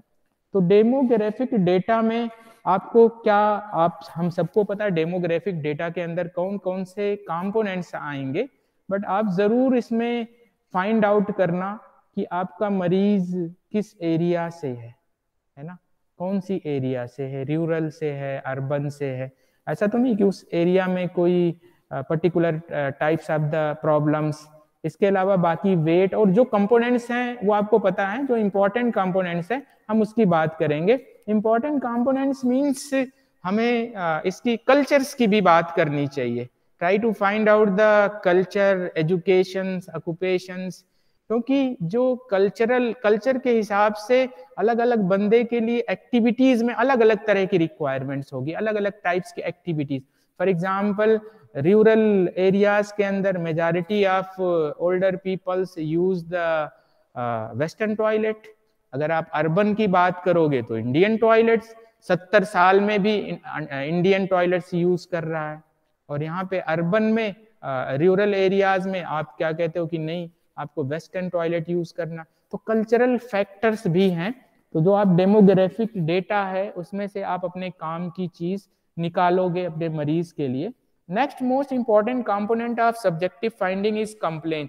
जो आप बात करते हो ना कि मरीज की कंप्लेन आइडेंटिफाई कर लो, तो देखो जब हम ओल्डर पीपल से डील करेंगे तो जो कंप्लेन की बात करोगे ना, डिफरेंट टाइप्स की कंप्लेन, जैसे उसने कहा पेन है, स्वेलिंग है, तो जो मेन कंप्लेन है वो पेन, वो सारी चीजें आप एनालाइज कर लोगे। बट जो मेरा एक्सप्लेनेशन देने का जो मेन रीजंस है वो कि हम जब मरीज से कंप्लेन पूछते हैं तो हम ये आइडेंटिफाई करना भूल जाते हैं कि मींस क्या एक किसी एडीएल, उस बंदे की एडीएल में दिक्कत है या नहीं है, फंक्शनल प्रॉब्लम्स है या नहीं। जैसे फॉर एग्जांपल आपने लिखा कि bilateral knee pain with morning stiffness since last 3 or 4 years। अब आप लिखते हो कि pain increase on this relieve on this, है ना। ये हम नहीं मेंशन करते कि difficulty in ADL or not. अच्छा, अगर difficulty in ADL, which ADL, कौन सी एडीएल में है, किस तरह की प्रॉब्लम्स है, वो आपको फाइंड आउट इसके अंदर जरूर कर लेना, क्योंकि on the basis of subjective findings we are able to predict our hypothesis, है ना। इस बंदे को ये भी हो सकता है, इसकी मोबिलिटी डेफिसिट्स है और कोऑर्डिनेशन डेफिसिट्स है, ये इस वजह से हो सकती है। आगे हम इसे टेस्ट करेंगे या चेक करेंगे। तो कंप्लेन बहुत अच्छे से, अच्छा इसमें लैंग्वेज के भी बैरियर्स हैं, इश्यूज हैं डिफरेंट टाइप्स की, तो आपको उसे भी ध्यान में रखना। कभी कभी हम नहीं समझ पाते बंदा क्या कहना चाह रहा है, तो हमेशा being a physical therapist should be a good listener. आप बहुत अच्छे से, ज्यादा नहीं बोलना है, उसको सुनना है, उसमें फाइंड आउट करने की कोशिश करना है, उसको समझना है कि अगर वो चेयर से नहीं उठ पा रहा है तो नहीं उठ पाने को वो किस तरह से एक्सप्लेन कर रहा है, या टॉयलेट में बैठने में दिक्कत हो रही है तो वो उसे किस तरह से एक्सप्लेन कर रहा है, मींस मोस्ट इंपॉर्टेंट पार्ट। बाकी हिस्ट्री कैसे करनी है ये आपको बहुत अच्छे से पता है, बट हिस्ट्री के अंदर एक कंपोनेंट से जरूर आप उससे पूछिएगा, फंक्शनल हिस्ट्री। जितनी भी हिस्ट्री आप लोगे, functional history is very very important. Next आप बात करते हो ऑब्जेक्टिव फाइंडिंग्स। ऑब्जेक्टिव फाइंडिंग्स को भी हम सारे लोगों को पता है क्या क्या हम इसके अंदर करेंगे, तो इसके ऊपर हम बहुत ज्यादा डिस्कस नहीं करेंगे, आपको पता है। नेक्स्ट वन इज जो हमारा पार्ट है बीइंग अ फिजिकल थेरेपिस्ट, अब उसके ऊपर कुछ पॉइंट्स हमें डिस्कस करना बहुत ही इंपॉर्टेंट है, तो उस पॉइंट्स को हम लोग डिस्कस करते हैं। अच्छा, जब आप ये एग्जामिन कर लोगे, means subjective examinations, objective examinations या लेबोरेटरी इमेजिंग, इलेक्ट्रो डायग्नोसिस, इसके बेसिस पे आपकी डायग्नोसिस होगी। तो डायग्नोसिस आप क्या करते हो, मेडिकल डायग्नोसिस बनाने लगोगे, मेडिकल नहीं बनाना है, फंक्शनल बनाना है, उसी की बात हम लोग करेंगे। तो what is the aims of examinations, evaluations of the elderly peoples. आप ये कह सकते हो कि जो हम एग्जामिन या इवैल्यूएट कर रहे हैं, इसके पीछे का एम क्या है। तो जो पहला एम होगा, to recognise the geriatric problems. इसके अलावा to plan effective PT interventions. Next one is to improve overall health and functional outcome, साथ साथ improve the quality of life. तो जो आपका गोल होना चाहिए एक असेसमेंट का, ये गोल क्या है? Promote wellness and independence. और जब हम एग्जामिन करेंगे तो एग्जामिनेशंस में मोर focus on function and performance. इसके अलावा ये अलग चीज है कि जो आपको अप्रोच यूज करना है वो मल्टी डिसिप्लिनरी अप्रोच होनी चाहिए। Next point, determine functional diagnosis with the scope with in the scope of physiotherapy practice. ये बहुत इंपॉर्टेंट पॉइंट है। तो हम इसे ऐसे कह सकते हैं कि physiotherapist should not provide a medical diagnosis but are well prepared to identify the sign and symptoms outside the scope of physiotherapy practice. ऐसा क्यों होना चाहिए कि to find out the various type of red flags या जो भी चीजें हैं उसे आपको आइडेंटिफाई करना है, और जो अलग जो अप्रोप्रिएट बंदा होगा उसको रिफर करने की जरूरत हो सकती है। साथ साथ फंक्शनल डायग्नोसिस से पहले एक पॉइंट्स आपको और ध्यान में रखने होंगे। जब भी आप डायग्नोसिस बनाने की कोशिश करोगे तो कुछ पॉइंट्स ध्यान में रखना है। For example site of the disease, या आप ये कह सकते हो नेचर ऑफ द डिजीज, या फिर पैथोमैकेनिकल चेंजेस और पैथोफिजियोलॉजिकल चेंजेस, या फंक्शनल जो डिसफंक्शंस की बात हमने की थी। तो basically site of disease denotes anatomical locations, nature of the disease denotes aetiological factors. साथ साथ जो पैथोजेनेसिस या पैथोमैकेनिकल चेंजेस हैं वो डिजीज के कंसिक्वेंसेस मींस कॉम्प्लिकेशंस क्या है उसके बारे में आपको अवेयर करेंगे। तो हम लोग डिस्कस कर रहे थे determine the functional diagnosis with in the scope of physiotherapy practice. तो हमेशा हमें ध्यान में रखना है कि जो फंक्शनल डायग्नोसिस होगी ये मोमेंट बेस्ड डायग्नोसिस है, और बेसिकली इसका काम क्या होता है कि इट लोकेट की area of the moment deficiency and their impact on patient symptoms. ठीक है, तो इस पॉइंट्स को आपको ध्यान में रखने होंगे। और जो मोमेंट फंक्शनल डायग्नोसिस होगी इसको हम इसको बनाने के लिए हम ICF का भी यूज करेंगे, इसको आगे डिस्कस करेंगे। तो रिसर्चेस ये शो करते हैं कि जो फंक्शनल डायग्नोसिस है ओवरऑल फिजियोथेरेपी जो प्रैक्टिस है उसकी इफेक्टिवनेस को बढ़ा रहा है, और फंक्शनल डायग्नोसिस का use through out the world आजकल बहुत ज्यादा हो रहा है एक्सेप्ट द इंडिया। ठीक है, तो फंक्शनल डायग्नोसिस के लिए कुछ चीजें हमें ध्यान में रखनी होंगी। कुछ पॉइंट्स हैं, इंपॉर्टेंट पॉइंट्स हैं फंक्शनल डायग्नोसिस के, उसको हम लोग डिस्कस करते हैं। For example in functional diagnosis we are try to find out what are the impairment, what structure is involve, what source is responsible for this impairment. इसके अलावा which impairment is related to the patients functional limitations और restrictions. साथ साथ आपको ये भी identify हम लोग इसमें कर लेंगे कि कौन सा इम्पेयरमेंट्स है जिसको इंटरवेंशंस की जरूरत है, और कौन से ऐसे इंटरवेंशंस हैं कौन से ऐसे इम्पेयरमेंट्स हैं जिसको इंटरवेंशंस की जरूरत नहीं है। मींस कभी कभी 6-7 इम्पेयरमेंट्स मिले तो ऐसा होता है ना कि 2 को ट्रीट कर दिया सारे सही हो गए, आप सबके लिए अलग से प्लान बनाने की जरूरत नहीं हो सकती है। इसके अलावा जब हम फंक्शनल डायग्नोसिस बनाएंगे तो इसमें एक पॉइंट्स बहुत इंपॉर्टेंट है कि मोर influence on contextual factor. Contextual factors means जो पर्सनल फैक्टर्स है, या फिर आप ये कह सकते हो कि कुछ जो इन्वायरमेंटल फैक्टर्स है। तो मैं आपको कुछ फंक्शनल डायग्नोसिस के कुछ एग्जांपल्स हम लोग डिस्कस करते हैं। जैसे फॉर एग्जांपल आपके पास 2 जीरियाट्रिक्स पीपल्स हैं और दोनों की जो मेडिकल डायग्नोसिस है वो degenerated age related degenerated osteoarthritis और OA नी, आगे डॉक्टर ने लिखा एज रिलेटेड, जिसकी वजह से उसे फंक्शनल डेफिसिट या कोई भी प्रॉब्लम है, मतलब means diagnosis is OA। One patient is mister X, another one is mister Y। तो कभी कभी ऐसा भी हो सकता है कि जो मिस्टर X के जो सिम्टम्स हैं या जो उसकी प्रॉब्लम्स है, उसने क्या कहा कि इनएबिलिटी टू वॉक या इनएबिलिटी टू स्क्वेट, तो ये जो inability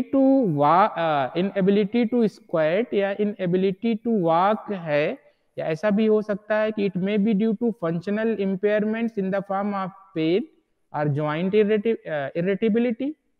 It may be due to loss of range of motion. Sometimes it may be due to muscular imbalance. Sometimes it may be due to balance problem, coordination deficits, or you can say that proprioceptive problems. लेकिन ऐसा होगा कि second जो mister Y हैं उनके अंदर भी ओए की ही डायग्नोसिस है, बट ऐसा होगा कि शायद उनके अंदर ये प्रॉब्लम्स ना हो। उनको उनकी जो सबसे बड़ी दिक्कत है वो ये कह सकते हैं कि सर जब मैं लंबे ज़्यादा टाइम तक मैं खड़ा हो रहा हूँ तो मुझे दिक्कत हो रही है, सीढ़ी चढ़ने में दिक्कत हो रही है, या मुझे पालती मार के बैठने में दिक्कत हो रही है। तो means functional diagnosis is very very important. आपको फंक्शनल डायग्नोसिस पे ज़्यादा ध्यान रखना है। नेक्स्ट एक और एग्जाम्पल से हम लोग इसे समझने की कोशिश करेंगे कि एक एल्डरली पीपल्स है जो जिसकी आपने जो डिस्चार्ज समरी है उसमें आपने पढ़ा कि डायग्नोसिस इज स्ट्रोक। ठीक है, तो स्ट्रोक डायग्नोसिस है और आपके पास आया कि इसकी फिजियोथेरेपी करना है। तो हम जो स्ट्रोक लिखा हुआ है उसके बेसिस पे हम उसके साइन एंड सिम्टम से अवेयर हो सकते हैं। जैसे ये भी तो हो सकता है कि स्ट्रोक इज हेमरेजिक या फिर इश्चीमिक, या ऐसा भी हो सकता है कि स्ट्रोक के अंदर ही डिफरेंट टाइप्स के सिंड्रोम्स हो सकते हैं। May be middle cerebral artery is involve, may be your pons is involve, may be your medulla is involve, may be your corona radiata is involve. तो उसने लिख दिया कि स्ट्रोक है, बट इसके बेसिस पे how we can define the physiotherapy interventions, हमें शायद डिफाइन करने में बहुत मुश्किल होगा। हाँ, इसके बेसिस पे हम उसके साइन एंड सिम्टम से अवेयर हो सकते हैं। तो हम ये कह सकते हैं कि इसके लिए भी हमें अपनी फंक्शनल डायग्नोसिस पे ही काम करना। स्ट्रोक लिखा हुआ है लेकिन स्ट्रोक्स में ये तो नहीं लिखा कि ये जो पेशेंट्स है suffering from balance problem, movement control impairment, या फिर कोऑर्डिनेशन डेफिसिट्स। तो जब भी कोई भी मेडिकल डायग्नोसिस होगी उसके बेसिस पे being a physical therapist we can't prescribe the physiotherapy interventions. This is the biggest issue in India. ठीक है, ये एक सबसे बड़ी प्रॉब्लम है। आप कहते हो स्ट्रोक है, पार्किंसन है, हम इसको ठीक कर रहे हैं, है ना। तो हमेशा हमें ध्यान में रखना है कि medical diagnosis alone can not guide the geriatric physiotherapy interventions. कभी भी जो मेडिकल डायग्नोसिस है वो उसके बेसिस पे हम कभी इंटरवेंशंस कर ही नहीं सकते, बल्कि जो फिजियोथेरेपिस्ट की जो डायग्नोसिस होगी वो अलग होगी। या जीरियाट्रिक्स पीपल्स के अंदर ओए है तो हम उस ओए को कुछ और तरीके से भी कह सकते हैं ना, जैसे for example knee pain with mobility deficit with impaired muscle performance. तो ये जो हमारी डायग्नोसिस है ये बता रहा है कि हमको किसके ऊपर काम करना है। तो जो डायग्नोसिस होगी वो बेसिकली वो बताना चाहिए कि ये क्या हमको करना है, किस तरह के काम करने हैं। इस चीज पे हमें थोड़ा सा ध्यान में रखना होगा।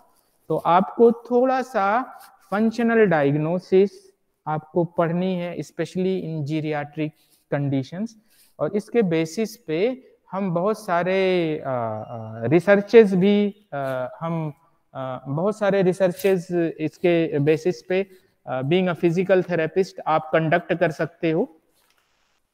नेक्स्ट इंपॉर्टेंट पॉइंट्स इज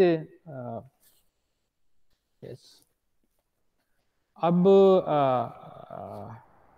इसके कुछ और एग्जाम्पल हमें सीखने होंगे। जैसे फॉर एग्जाम्पल अब आपने फिजिकल डायग्नोसिस या फिजियोथेरेपी डायग्नोसिस एल्डरली पीपल्स के अंदर बना लिया, तो पहला जो आपका कंपोनेंट्स होना चाहिए ना कि फाइंड आउट द डिसफंक्शंस, या find out the activity limitations, find out the participation restrictions. तो जब आप फाइंड करोगे अकॉर्डिंग टू योर असेसमेंट्स, तो try to find out this functional impairment is due to hypomobility or hypermobility, or due to impaired muscle performance. Impaired muscle performance means in the power of strength, in the form of strength, in the form of muscle power, in the form of muscle endurance. किस वजह से ये हमें identify जरूर करोगे। Next point, very important point, is try to find out the potential mechanisms. इसके अलावा structural source of the impairments, contributing factors, साथ साथ टिश्यू मैकेनिज्म। ये बहुत इंपॉर्टेंट पॉइंट है। जो आपके इम्पेयरमेंट्स आए हैं या जो फंक्शनल लिमिटेशंस हैं, उसमें टिश्यू का क्या रोल है, टिश्यू का कौन सा मैकेनिज्म्स है। For example if you are dealing with fracture of hip, तो यहाँ पे आपको ये देखना, जब आप डील करोगे ना ओल्डर पॉपुलेशंस में, तो उनकी हीलिंग वूलिंग भी बहुत अच्छी नहीं होगी। तो डिफरेंट स्टेजेस में कौन से स्टेज में ये बंदा है, कौन सा हीलिंग का स्टेज है, उसके हिसाब से हम अपने इंटरवेंशन डिसाइड करेंगे। साथ साथ अगर पेन है तो ये भी हमें फाइंड आउट करना है कि पेन का मैकेनिज्म्स कौन सा, means which dominant pain mechanism is present, for example central, peripheral, nociceptive, cognitive, कौन सा है, इसे आपको आइडेंटिफाई करना है। इससे हमें फायदा जो मिलेगा ये हो सकता है कि जब आप इवेलुएट करोगे या इंटरवेंशन दे रहे हो तो क्या क्या आपको प्रिकॉशंस रखने हैं। साथ साथ जो आपको जब फंक्शनल डायग्नोसिस हम बना लेंगे तो basically it is very helpful to plan the evidence based physiotherapy intervention on the basis of individual people's, or you can say that individualize the PT interventional protocol on the basis of geriatrics people, means customizations का आप use ज्यादा करोगे। तो ये कुछ points थे जो आपके लिए काफी इंपॉर्टेंट हैं सबके लिए। अच्छा, एक लाइन यहाँ पे लिखी हुई है, plan evidence based physiotherapy individualised interventional protocol. तो आप लोग हम सब थोड़ा सा इसके बारे में पढ़ेंगे कि जो एविडेंस बेस की बात करते हैं, but how we can find out the evidence based literature. इसको आप लोग जो लेबल्स हैं इसके कैसे कैसे आपको कहाँ से मिलेंगे, तो इसके बारे में थोड़ा सा जानने की जरूरत है। Next last line, follow the components of PT interventions. जब आप जीरियाट्रिक्स पॉपुलेशन से डील करोगे तो डिफरेंट टाइप्स ऑफ एलिमेंट्स होते हैं फिजियोथेरेपी इंटरवेंशंस को, उसके सीक्वेंस को आपको फॉलो करना होगा। जैसे for example first component of PT intervention is coordinations, communications and documentations. तो ये आपको फॉलो करना, हम लोग डायरेक्ट देखना शुरू कर दिया। Second most important point, patients and client या patients and family member related instructions जो आप हैंड आउट या होम एडवाइस करोगे, इसको भी बहुत अच्छे से हमें डिसाइड करना है। इसके अलावा जो फिर कुछ इंटरवेंशंस हम एडवाइस करेंगे अपने जीरियाट्रिक पॉपुलेशंस में या आप प्रोवाइड करोगे, जो कि प्रोसीजरल इंटरवेंशंस होंगे। तो प्रोसीजरल इंटरवेंशंस की अगर हम बात करें तो first one is the modalities. तो अगर आप जीरियाट्रिक होम केयर में हो तो may be some modalities is available, but अगर पेशेंट्स के घर पे हो, होम केयर के अंदर ही हो, तो आपको दो मोडालिटीज मिल सकती हैं। One is the heat, second one is the ice. तो आपको इसको ध्यान में रखना है, किस कंडीशंस, किस इम्पेयरमेंट्स के हिसाब से कौन सी डोजियोमेट्री, किस मोडालिटीज की यूज करना है। तो जब भी आप कोई मोडालिटीज सेलेक्ट करोगे तो एविडेंस बेस आपको ध्यान में रखना है कि इज इट रिक्वायर्ड और नॉट, क्योंकि अगर आप अननेसेसरली कोई मोडालिटीज यूज करोगे तो ये वेस्टेज ऑफ टाइम होगा, आपके लिए भी, पेशेंट्स के लिए भी, कुछ हार्मफुल इफेक्ट्स भी दे सकते हैं। Second, procedural interventions, therapeutic exercises. तो बहुत टाइप्स की, many types of the therapeutic exercises is available. आप पेशेंट्स के अकॉर्डिंग आपको चूज करनी होगी। फिर आप बात करते हो you can use some manual therapy. Manual therapy means not only mobilization or manipulation. You can use the different techniques to improve the muscle flexibility like MAT, या फिर strengthening exercises or functional exercises। फिर कुछ special techniques की हम बात करते हैं। तो स्पेशल टेक्निक्स जैसे old age population, different categories के लिए आप उसके एयरवेज क्लियरेंस टेक्निक्स भी आप यूज करोगे। साथ साथ इंटीगुमेंट्री प्रोटेक्टिव टेक्निक्स, या फिर you can prescribe various type of orthosis on the basis of their needs. मतलब जो आर्थोसिस आप यूज कर रहे हो उसका आपका पर्पस क्या है, मींस इमोबिलाइजेशंस या फिर रिहेबिलिटेशन आर प्रिवेंटिव। साथ साथ you can use different types of ambulatory devices और सम अदर डिवाइस। तो ये सारे जो कंपोनेंट्स हैं, जब हम डील करेंगे किसी भी एल्डरली पीपल से, तो इस पॉइंट्स को आपको ज्यादा ध्यान में रखना होगा। तो these are the next points. Use reliable and valid outcome measure for projected outcomes. जब भी कोई आप इंटरवेंशन से आप एडवाइज करोगे तो एटलीस्ट उस फायदा कर रहा है या नहीं, उसके कुछ इफेक्ट्स आ रहे हैं या नहीं आ रहे हैं, उसके लिए आपको आउटकम मेजर्स जरूर यूज करना है। बेसिकली हम आउटकम मेजर्स पढ़ते जरूर हैं बट यूज नहीं करते। तो जो आउटकम मेजर्स होगा, अच्छा फिजियोथेरेपी में एक ड्रॉबैक है आउटकम मेजर के हिसाब से कि ज्यादातर जो हम आउटकम मेजर्स यूज करते हैं वो स्केल बेस्ड है। तो जितनी भी स्केल या क्वेश्चनायर हैं सारे पॉपुलेशंस पे फिट नहीं करती। जैसे जितनी भी स्केल हम लोग पढ़ते हैं, हमने कहा था कि majority of elder peoples illiterate in rural areas. तो हमें थोड़ा सा इस पे भी ध्यान में रखना होगा। इसके अलावा re evaluation when necessary to change the intervention और referral to other appropriate specialist. जब अब आपको कोई भी इंटरवेंशन दिया, बीच बीच में आपको री इवेल्युएट करते रहना है according to the needs. By being involve in continuous research, ये हमें करना है। जो डेटा होगा वो सही डेटा होना चाहिए, डिफरेंट पॉपुलेशंस के ऊपर होनी चाहिए। अगर आपने 10 जीरियाट्रिक्स पीपल्स को होम केयर में डील किया है तो एटलीस्ट एक केस सीरीज आप लिख दो, एक केस रिपोर्ट लिख दो, ठीक है। तो इससे भी बाकी लोगों को फायदा होगा। इसके अलावा जो अदर प्रोफेशनल्स हैं या जो केयरर्स हैं, उन्हें आप रोल ऑफ फिजियोथेरेपी आप बताते रहोगे according to the evidence based practice. तो एविडेंस बेस्ड प्रैक्टिस तो हमें पता है, बट हमेशा ध्यान में रखना है कि जब 100, 200, 1000 मरीज आप साइंटिफिक तरीके से होम केयर वाले आप देख लोगे एल्डरली में, तो आप ये कह सकते हो कि now we use the practice based evidence. तो प्रैक्टिस बेस्ड एविडेंस को भी आप गलत नहीं कह सकते। जैसे मोस्ट ऑफ द टाइम आपने एक रिसर्च किया, आपने कह दिया कि नहीं ये जो आप स्पास्टिसिटी को कम करने के लिए ये आइस लगा रहे हो ये गलत है, ये नहीं सही है। तो इट मींस 200 सालों से होता चला आ रहा है, तो वो गलत कैसे हो गया? ठीक है, आपको ध्यान में रखना है कि जो आप कुछ कर रहे हो उस पर वो शायद कुछ अपडेट दे रहे हो, अगले को आप गलत नहीं कह सकते। तो प्रैक्टिस बेस्ड एविडेंस भी एक बड़ी चीज है, लेकिन वो आप प्रैक्टिस किस इन्वायरमेंट में कर रहे हो ये ज्यादा इंपॉर्टेंट है। Next point, how does a physiotherapist functions effectively in elderly care. तो इसमें हम लोग अगर फर्स्ट पॉइंट्स को डिस्कस करने की कोशिश करें तो physiotherapist needs in addition to technical competence and practical skill a sound knowledge of geriatric physiotherapy. तो sound knowledge of the geriatric physiotherapy, geriatric physiotherapy एक अलग ब्रांच है, टोटली अलग है। मतलब आपको अपने काम की चीजें इसमें जानना है, स्पेशली ओल्डर पॉपुलेशंस के ऊपर अगर आप अल्ट्रासाउंड अप्लाई कर रहे हो तो क्या इफेक्ट, क्या डोजेज होनी चाहिए, जो आप स्ट्रेचिंग या जो मोबिलिटी के लिए जो आप एक्सरसाइजेस यंग से सेम नहीं होगा। तो आपको ध्यान में रखना है डोजियोमेट्री, यानी जो मैकेनिकल चेंजेस हो रहे हैं एज रिलेटेड पॉपुलेशंस के अंदर जीरियाट्रिक के, ये हमें ध्यान में रखना है।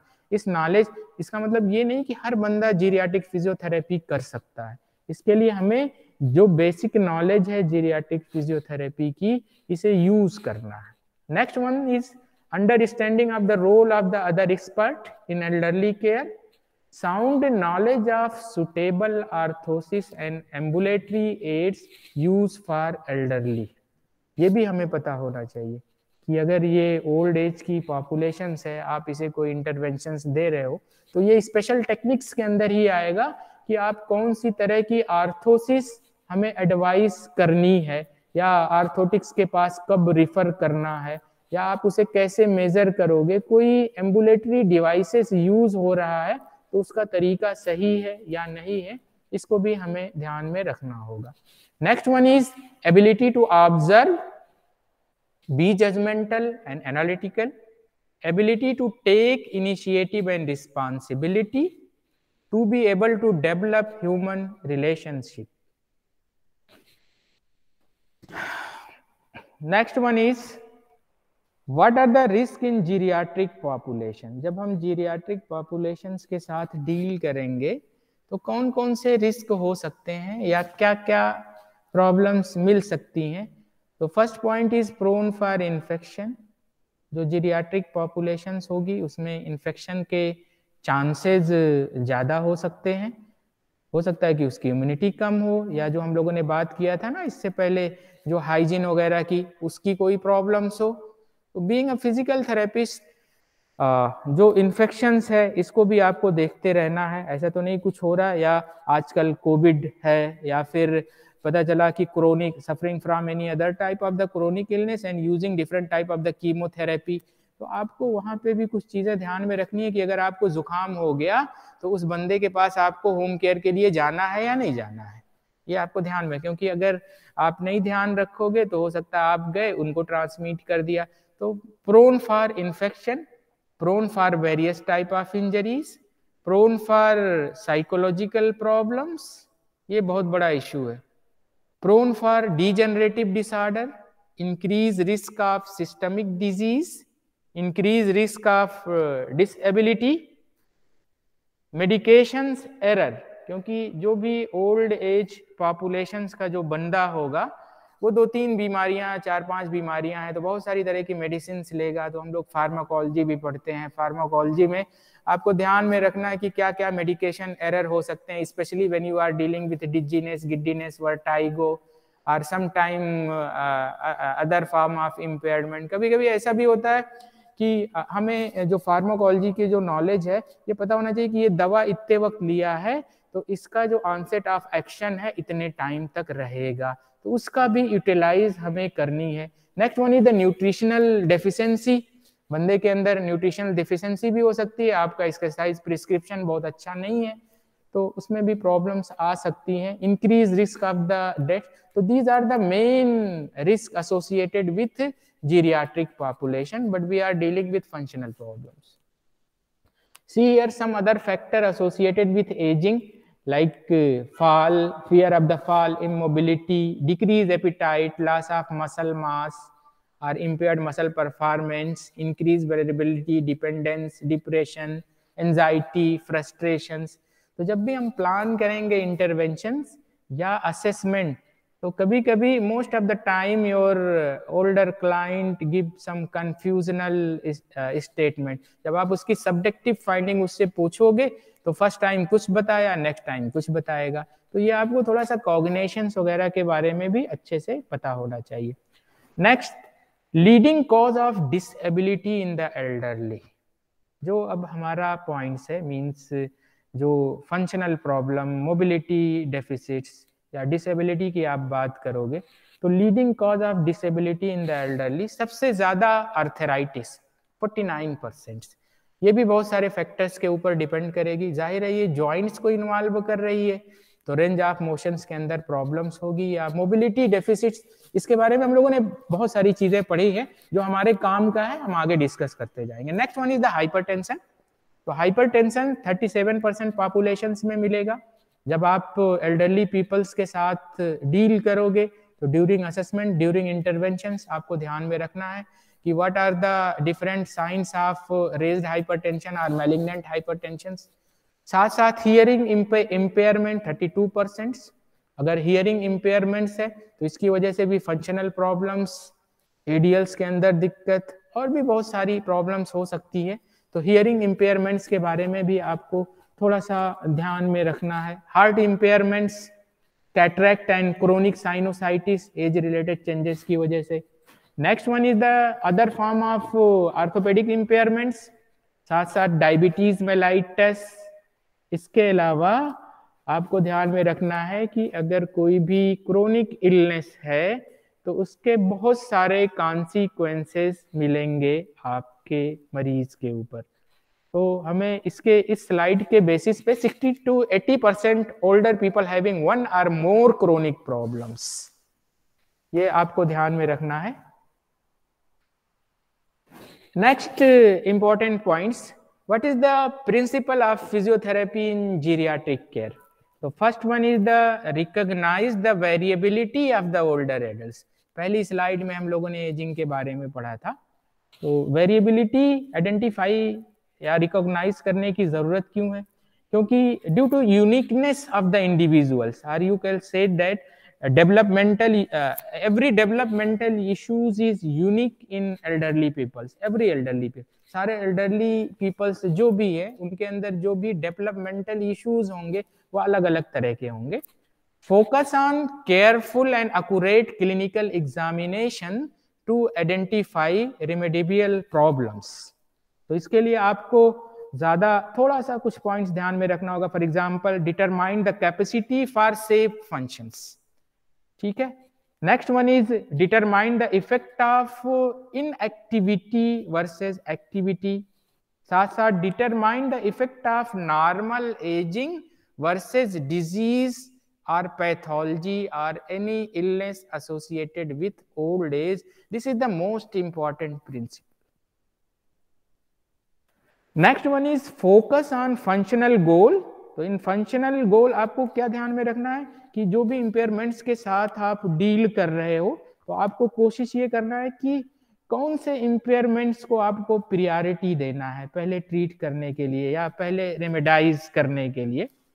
Next one is promote optimal health, restore, maintain individual highest level of function and independence within the care environment. आप ये कह सकते हो कि preventing the impairment and disability is the key principle in geriatric physiotherapy. तो हम तो quality of life को ही इम्प्रूव करेंगे, ईडीएल को इम्प्रूव करेंगे, फंक्शंस को इम्प्रूव करेंगे. मतलब हम स्ट्रोक की डायग्नोसिस दे के स्ट्रोक को आप ट्रीट नहीं करोगे. उससे related balance problem, muscular control, mobility deficits, locomotor problems, इसके ऊपर आपको टारगेट ज्यादा करना होगा. Next one is being a geriatric physiotherapist we should follow some ethical and legal issue, means professional practice upon patient's right and dignity, informed consent, healthcare proxy is the very important components. Next one is geriatric assessment. Hello. Yes, sir. Ma'am, shall I continue or? Sir, I have a class further. If you all wish, I need to cancel my class if you will continue further. No, ma'am, no, ma'am. मैं यहीं पे खत्म करता हूँ. Next lecture में हम लोग इसके बाकी components, specially comprehensive geriatric assessment. Fine, sir. If you want to ask any questions.